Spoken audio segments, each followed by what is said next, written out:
നീ എന്താ ഇങ്ങനെ പറയുന്നത്? എന്നോടും കുറച്ച് കരുണയൊക്കെ കാണിച്ചൂടെ അവർക്ക്? അതിന് നിന്നെ കാണാൻ ഒരു വൃത്തിയില്ലല്ലോ. എന്നെ നോക്ക്, ഞാൻ എത്ര വെളുത്തിട്ടാ. കാണാൻ എന്തൊരു മെനേ എനിക്ക്. നീ വേഗം സ്ഥലം വിടാൻ നോക്ക്. നായ്ക്കുട്ടിയെ കളിയാക്കിയ ശേഷം അഹംഭാവത്തോടെ പൂച്ചക്കുട്ടി വീടിനകത്തേക്ക് പോയി.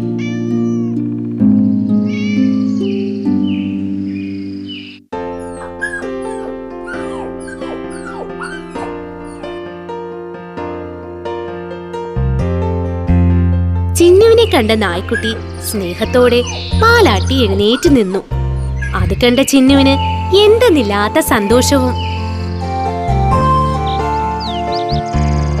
നായ്ക്കുട്ടാ, വാ, നിനക്ക് വിശക്കുന്നുണ്ടോ? ഇതെല്ലാം ഒളി കണ്ടിട്ട് നോക്കിക്കൊണ്ടിരുന്ന പൂച്ചക്കുട്ടി ചിന്നുവിന്റെ പിന്നാലെ കൂടി.